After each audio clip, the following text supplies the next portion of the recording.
Serum IG কি? Serum IG হলো immunoglobulin ই। এটি হলো রক্তের একটি বিশেষ পরীক্ষা যেখানে রক্তে থাকা ইমিউনোগ্লোবিন ই বা অ্যান্টিবডির মাত্রা পরিমাপ করা হয়। সিরাম আইজি কেন করা হয়? বারবার অ্যালার্জি হলে, যেমন হাঁচি এবং নাক দিয়ে পানি পড়া এবং স্কিনে চুলকানি এবং র্যাশ উঠলে, অ্যাজমা বা শ্বাসকষ্টের ক্ষেত্রে, ত্বকে চুলকানি বা একজিমা হলে এই টেস্টটি করা হয়। আইজি বেশি হলে কি বোঝায়? আইজি বেশি হলে allergic rhinitis, asthma, eczema, skin infection বা স্কিন ইরিটেশন ইত্যাদি ডিজিজগুলো প্রকাশ পায়। সিরাম আইজির নর্মাল রেঞ্জ কত?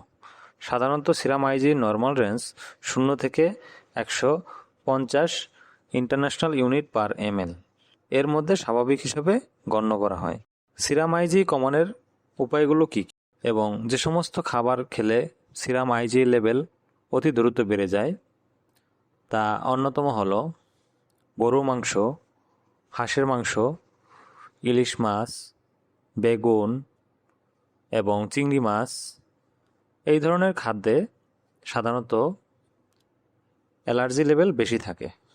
তাই আইজি লেভেল কমাতে হলে উক্ত খাবারগুলো কম খেতে হবে এবং পরিমিত বাদ দিতে হবে। এবং আইজি কমানোর জন্য ধুলাবালিমুক্ত পরিবেশ বাদ দিতে হবে।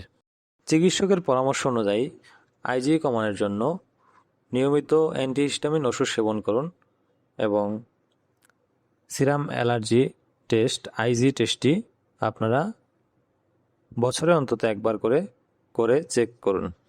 নিয়মিত এরকম স্বাস্থ্য ভিডিও পেতে আমাদের চ্যানেলটি সাবস্ক্রাইব করুন। ধন্যবাদ।